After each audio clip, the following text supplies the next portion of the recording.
Hi, Emma here. Now I mentioned e-readers last time, but really e-readers haven't quite taken off, so I thought I'd take a look at them. The UK and the US have been enjoying e-readers for a couple of years now, and they're just starting to come down in price as more people are sold on the idea. As well, more books are available in the e-book format, so that's always a good thing. Who wants a system where all they can read is Moby Dick? Perish the thought.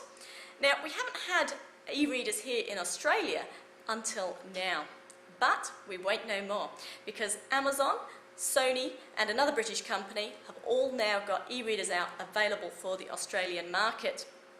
Now, the Sony one looks good quality, but it's going to set you back between $600 and $800. Ouch! But you can alternatively jump online to the US websites Amazon or the one for the British one, the Cooler, and you can buy one of those directly for around half the price of your Sony. But how do we get our ebooks and what are the prices like? Well, that depends on which model that you buy, obviously. The Kindle is a global wireless device, so you can log into the Kindle store at Amazon anywhere and download a book. On the other hand, the Sony and the Cooler aren't wireless, so you download to your PC and transfer your files later. Prices? Well, here's an example. Max Lucado came out with a new book recently called Fearless. If you buy that as an ebook, it's around $13. If you buy it in paper format here in Australia, you're looking at $19. Add to that your delivery costs if you normally jump online and get something delivered. So yeah, about half the price if you're buying it as an ebook. But, and there's always a but, isn't there? I did say that the Kindle, the Amazon Kindle, is a wonderful global wireless device and you can log on anywhere, but that's not quite true.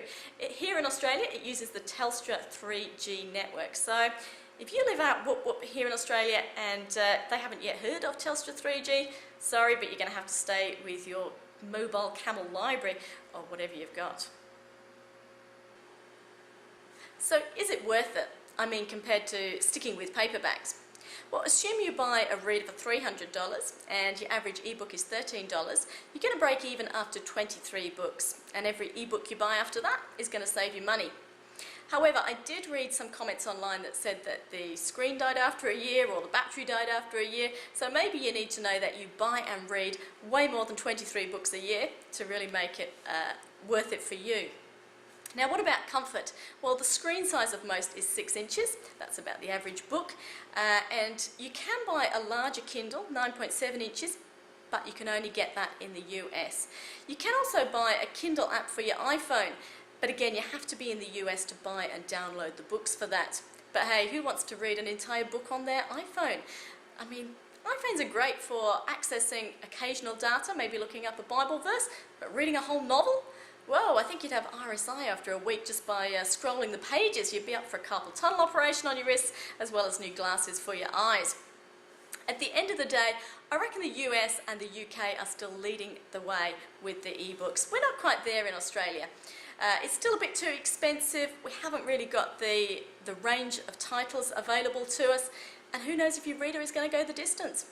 You know, what we really need is an e-reader available, say like the mobile phone. You get a 2-year plan and you pay per month. Now that would be useful. And what about as well, if you could buy ebooks for your friends and relatives overseas, there would be no delivery costs and you wouldn't have to wait for it to arrive either. Now there's a thing, and that would be useful. Well, I'll catch you next time on eLog at stsmmedia.com.